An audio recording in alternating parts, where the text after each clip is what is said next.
In this speech, one of my all-time favorite musicians, Jackson Browne, is being inducted into the Rock and Roll Hall of Fame. To be inducted into the Hall is one of the greatest honors a rock musician can be awarded. Prior to coming on stage, Browne is preceded by legendary musician Bruce Springsteen, who provides a wonderful recap of Browne's career and includes some personal anecdotes and memories of Jackson throughout the years. Once on stage, Browne humbly thanks the audience and Springsteen before reminiscing about the roots of his passion for music. Browne's directly intended audience of this speech is the crowd gathered for the Rock and Roll Hall of Fame honors, and indirectly, lovers of music, of his music, and music in general. Browne begins by discussing his early memories of growing up in a house filled with music, and his sisters and brother teaching him how to play piano, which he admits to stealing and copying their style of playing, which later became his own. He goes on to mention a number of names in the music industry that were influential to him.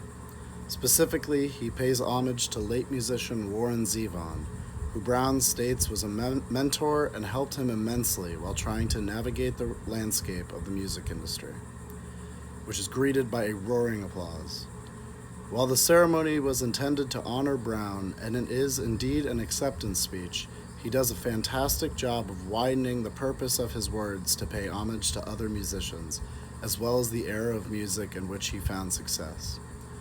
Browne also thanks record producer David Geffen for being the one to give his music a chance with a major recording deal that catapulted Browne to fame, as well as David Crosby, who by singing on his first album gave his music publicity and legitimacy.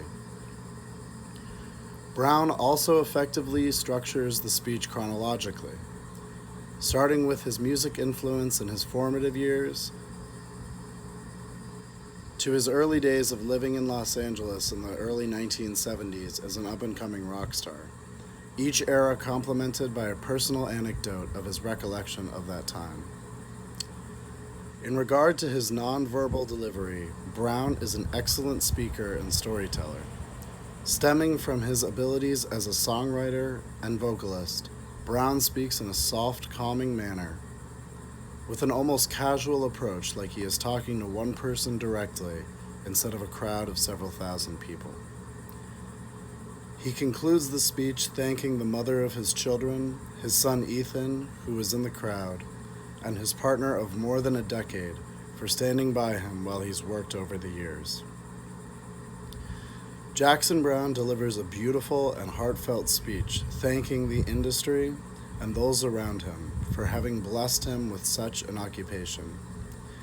He also thanks his listeners for having stood by him as his music in the 1980s became very political and less commercially oriented, moving away from the love songs he was known for and more towards songs of protest.